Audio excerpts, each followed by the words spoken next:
e governo, menino, amém. Boa noite.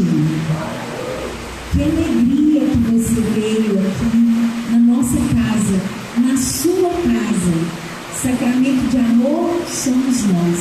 E é uma alegria receber cada um de vocês aqui, para a gente partilhar aquilo que Ele quer nos falar.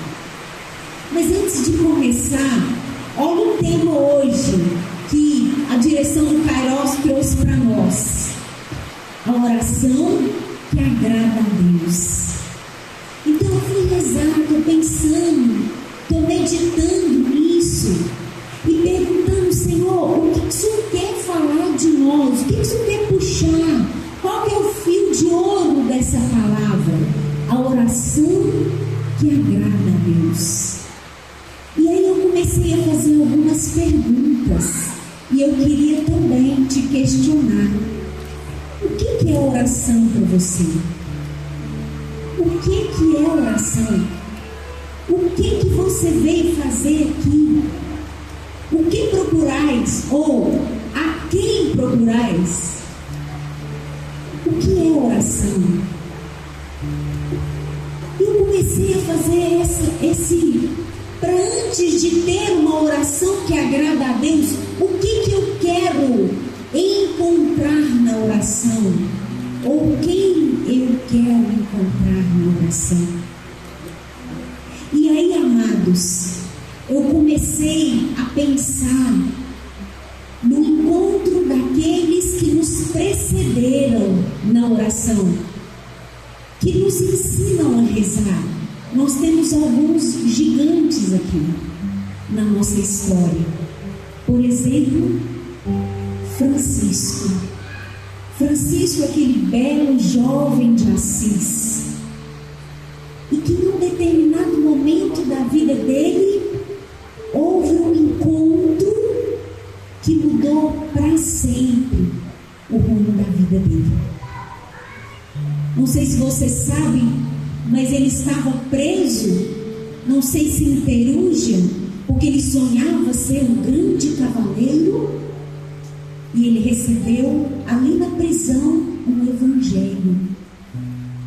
E ali naquelas páginas, quase sem conseguir ler, ele teve um encontro pessoal com Jesus. Um encontro que mudou radicalmente a vida dele. Ele encontrou com Jesus.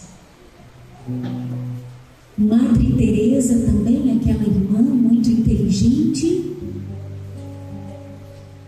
um dia se aprofundou no mistério do chamado dela. Nesse encontro pessoal, naquele que já tinha mexido com o coração dela, mas faltava uma experiência mais profunda. E ali, no pobre, ela enxerga Jesus e decide viver mais intimamente para Ele. E olha que interessante, Madre Teresa de Calcutá. Um dia um repórter perguntou para ela assim, disse, aliás, vendo ela cuidando daqueles indigentes, ele disse assim para ela: eu não faria isso por dinheiro nenhum. E ela disse: nem eu. Por que então ela estava fazendo aquilo? Por quê? Quem é esse que moveu o coração de Madre Teresa a ponto de transformar radicalmente a sua vida? Amados, eu me emociono demais. Hoje a palavra da intercessão trouxe que Deus quer visitar o coração de muitas pessoas que estão ansiosas, com medo. Quero dizer para vocês que houve uma jovem lá na França, Joana, que foi queimada como herege na fogueira, mas que comandou o exército da França.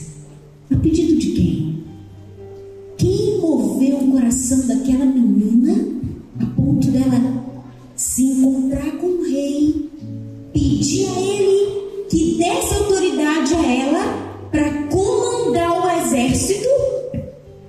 vencesse com seus soldados a guerra da França.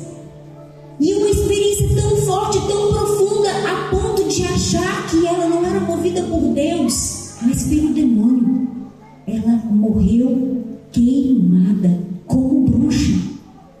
Mas depois a igreja reconheceu que a potência daquela mulher vinha do céu, que a força, que a coragem, que não precisava de temer nada e nem ninguém, vinha do céu. E esse que moveu Joana d'Arc é o que te trouxe aqui hoje. A força que veio do céu, que moveu aquela mulher, é a mesma que o Senhor tem para derramar sobre a sua vida. Trazendo aqui um pouquinho mais para os nossos tempos, Padre Pio. Quem tiver oportunidade, veja o filme, veja a história daquele padezinho que desde criança começou a viver um relacionamento com Jesus. É lindo que no filme mostra quando ele era criancinha, chega um frei, ele estava esperando, a mãe dele estava trabalhando. E ele vendo umas cartinhas de santo, e o frei chega ali na tendazinha que ele estava, e ele começa a mostrar os santos. E ele começa a dizer: essa é a Virgem Maria, São José, de uma forma muito íntima, que o frei percebeu que a relação dele com aqueles que estavam ali naquelas imagens era maior do que o conhecimento ali de uma foto, que de fato havia uma relação de amizade. E aí ele pergunta, o frei pergunta, se ele conversava com São José, com Nossa Senhora. E São Padre Pio devolve uma pergunta, e ele diz assim: mas você não? Você não? O frei pergunta: mas você conhece? Você conversa? Você tem intimidade? E aquela criança se assusta: mas você não? Porque estes me são muito familiares. Vamos trazer aqui para o nosso século Carlo Acutis, que foi canonizado 15 anos. Que jovem, que farol para os nossos tempos, para uma juventude que está adoecida.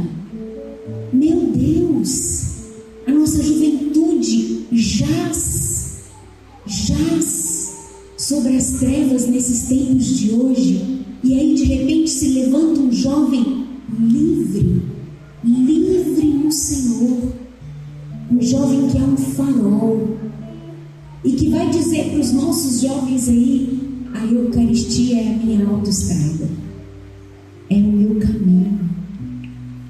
Mas quero dizer para vocês que estes não disseram com a voz, disseram com a vida.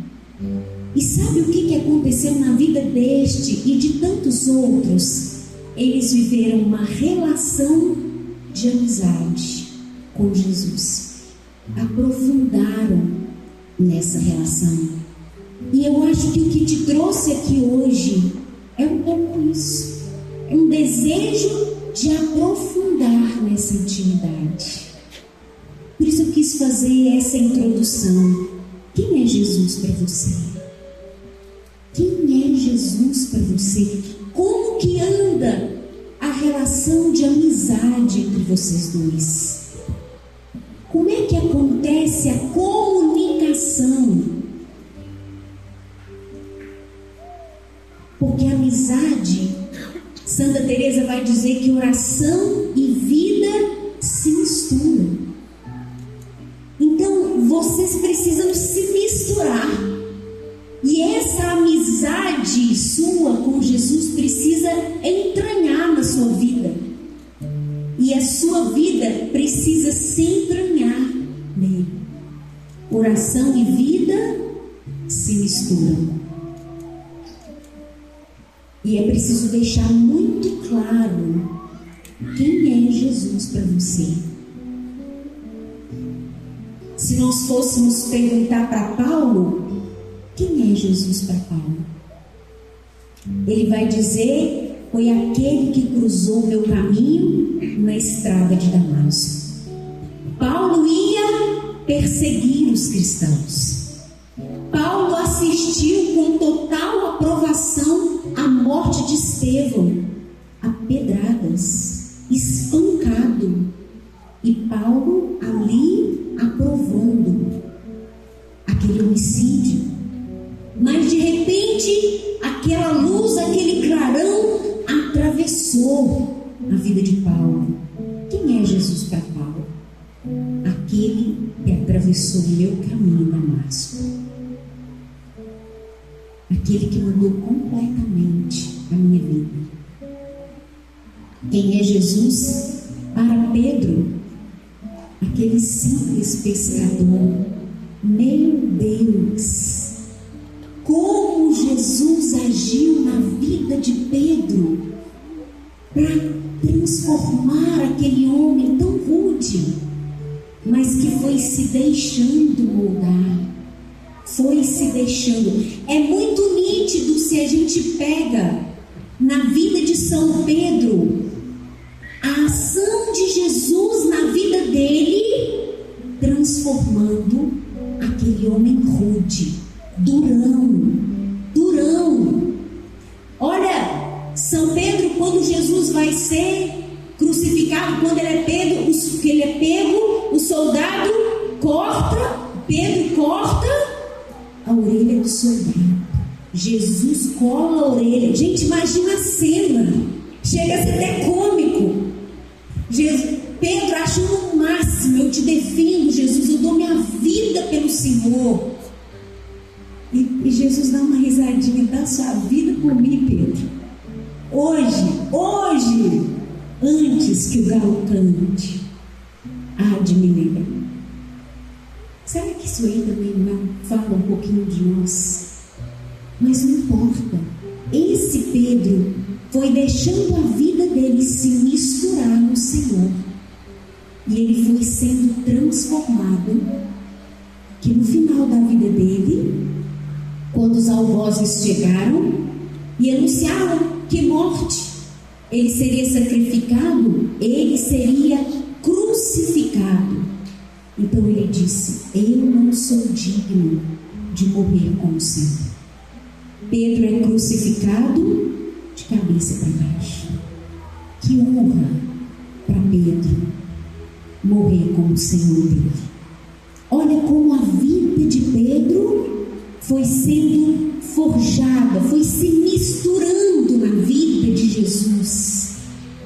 Foi se misturando. Vamos pegar João. João é Boanerges, filho do trovão. Teve uma vez que Jesus estava entrando na Samaria e o povo ali, os samaritanos, disseram: não, nós não queremos esse homem aqui não. Ele pode ser um profeta, ele pode ser o que for, ele faz milagre, mas aqui ele não entra não. João e Tiago ficaram tão indignados que eles disseram: Senhor, o Senhor quer que a gente manda cair um raio e queima aquela cidade, para eles largar de ser bobo? E Jesus vai dizer para ele: João, você não sabe o Espírito que te move. E no final, esse João misturado com Jesus, esse João trabalhado, essa terra que foi trabalhada, esse coração endurecido de João. Se você pegar as cartas de São João, elas destilam amor. É impressionante como João de fato entendeu o mistério de amor. Ele vai dizer: Deus é amor. Filhinhos, amai-vos uns aos outros, porque Deus é amor. Então, amados, oração é mais ou menos isso: é se deixar transformar pelo Senhor. Entrar nesse movimento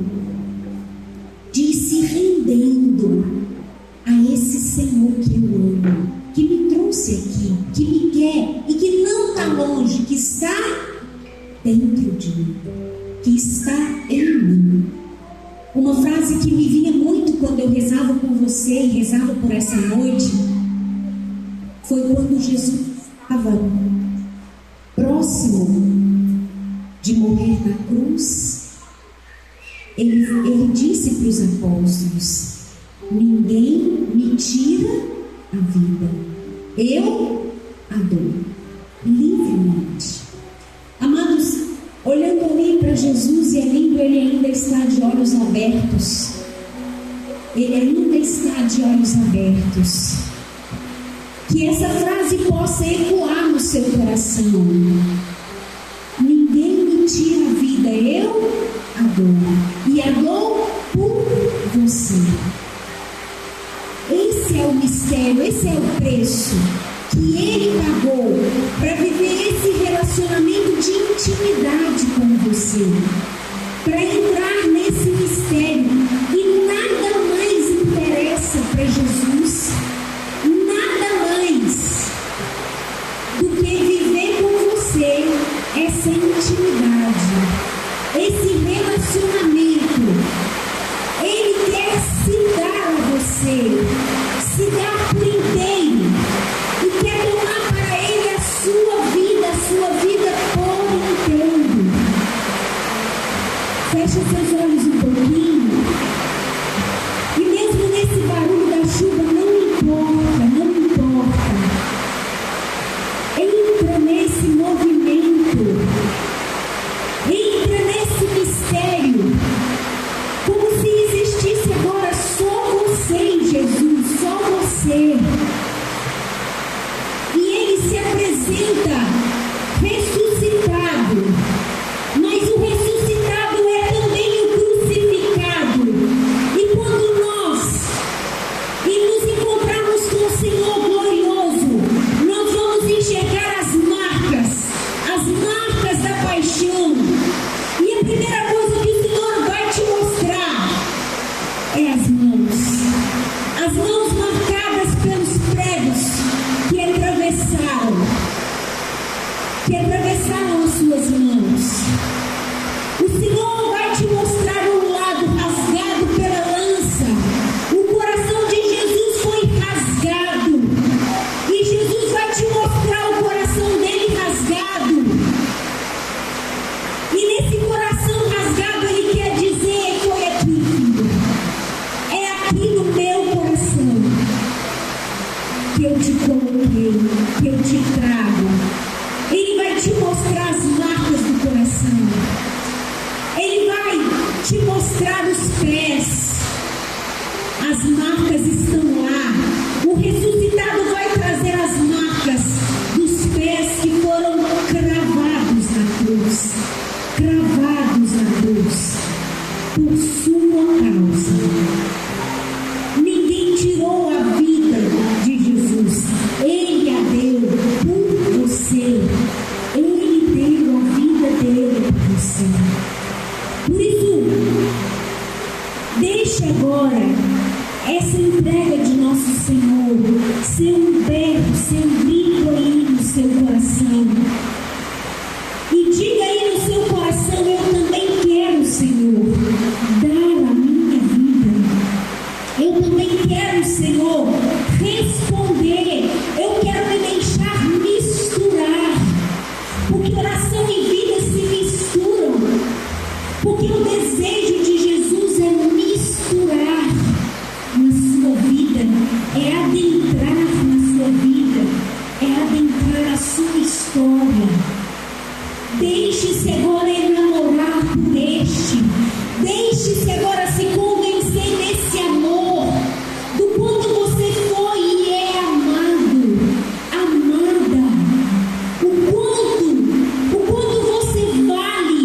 Você valeu o preço de um Deus. Você vale o preço de Deus. Você vale o preço de sangue.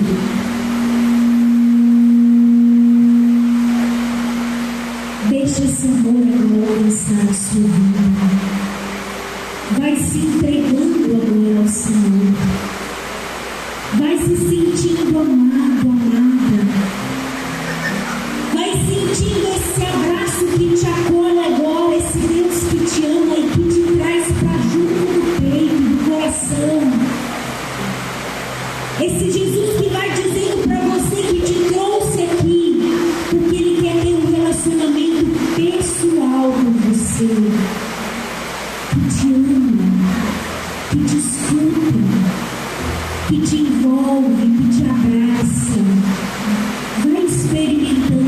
Senhor.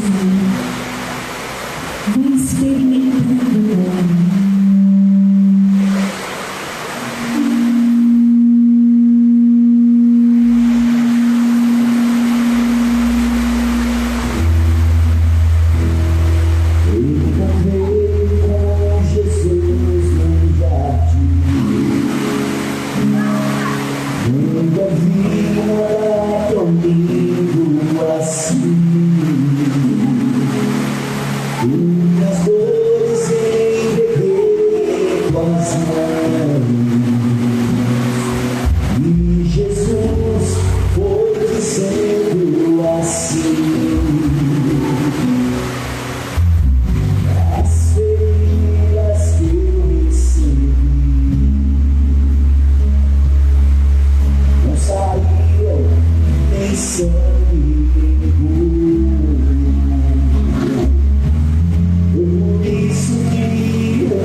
Deixei ser tão chagado.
Ele se deu na cruz, ele se dá na Eucaristia, ele se dá nos sacramentos.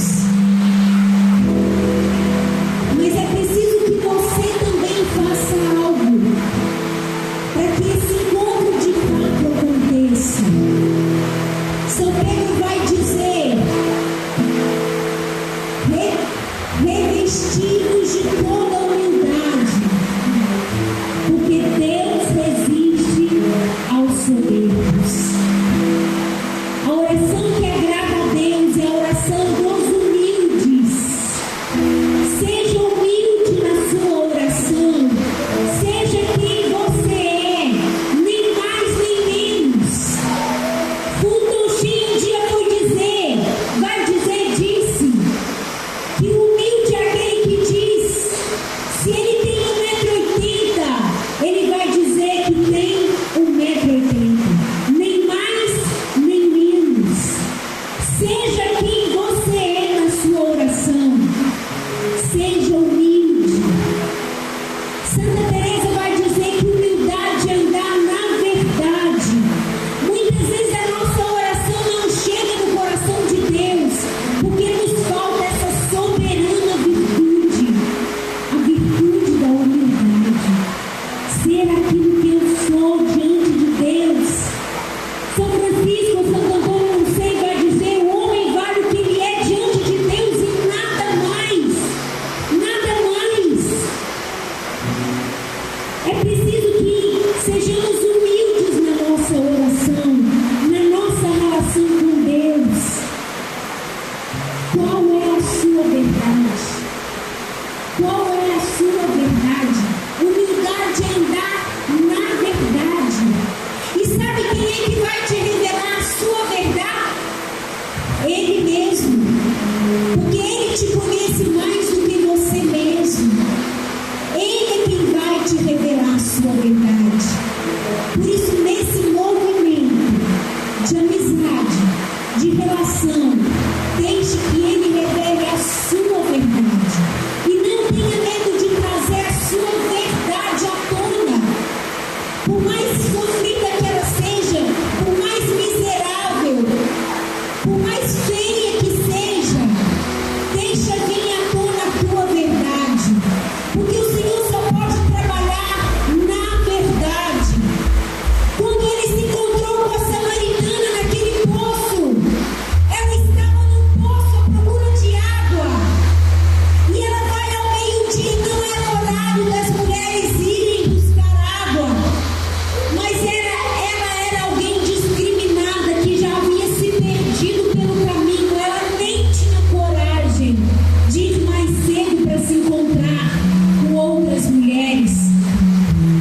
Ela já havia se prostituído, ela já havia se perdido.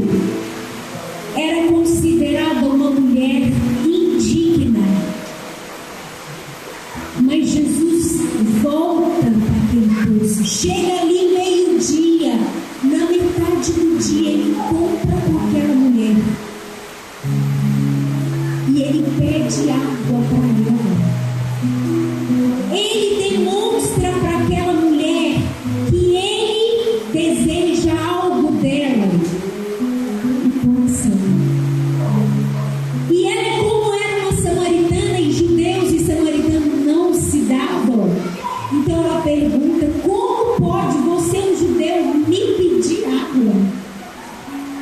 E Jesus se revela para ela: se você soubesse quem é esse que está aqui te pedindo água, era você quem me pediria, e eu lhe daria a água viva, e dessa água você nunca mais teria sede. E ela começou a se interessar por isso. Eu quero dessa água viva. A hora que ela percebeu que ele era capaz de dar a ela água viva, Jesus explodiu com aquela mulher. Ele vai dizer assim: beleza, então vai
redor.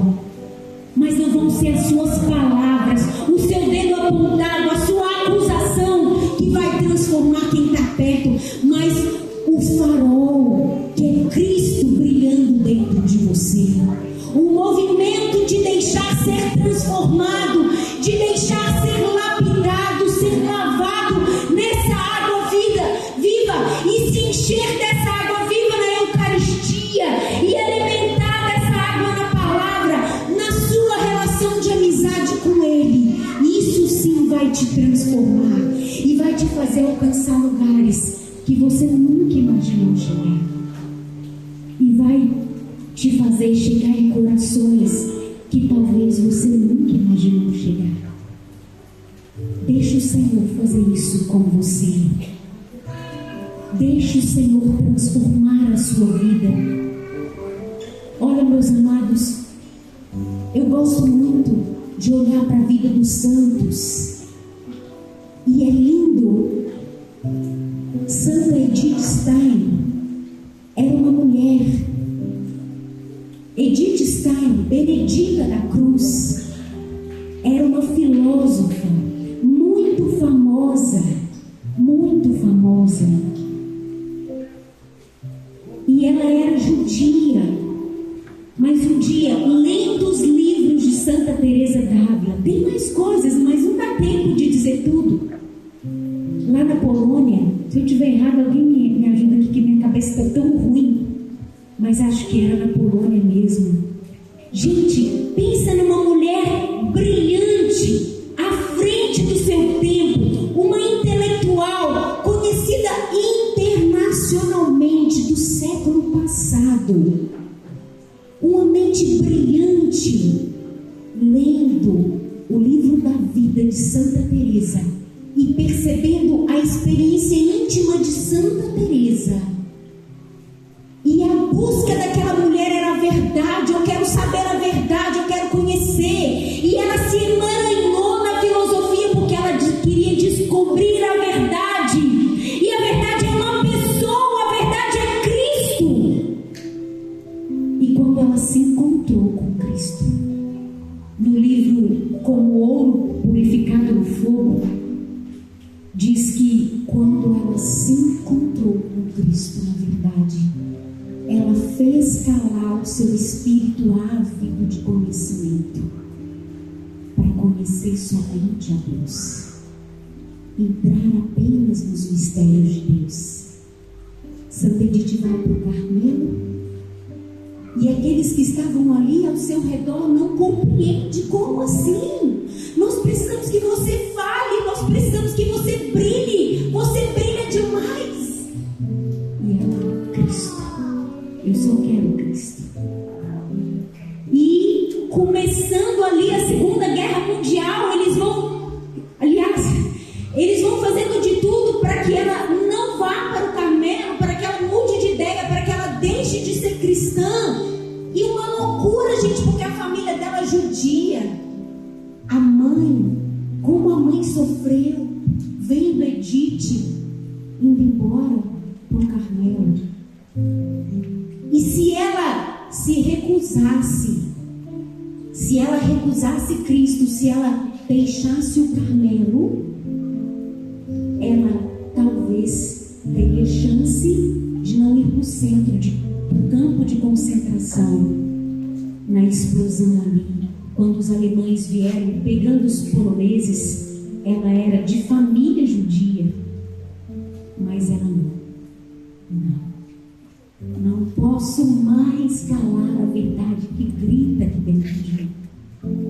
A relação de amizade dela com Cristo era tão grande e tão forte, que assim como Jesus, dentro dela, Santa Edith Stein ecoava com a sua vida: ninguém me tira a vida, eu a dou, ainda que seja em Auschwitz, num campo de concentração. Aquilo ali era muito pouco. Aquele terror imenso era nada perto do amor, do brilho incandescente, do amor de Santa Edith por Jesus Cristo. E é isso, meus amados, nessa noite, que eu quero convidar você, cada um de vocês, a buscar, entrar nesse mistério, adentra, mergulha nesse mistério de amor que envolve a sua vida e a vida de Cristo. Amém? Vamos ser. Se prepara agora para receber o Senhor. O Senhor está lá atrás, abre os braços para Ele e fala assim: Senhor Jesus,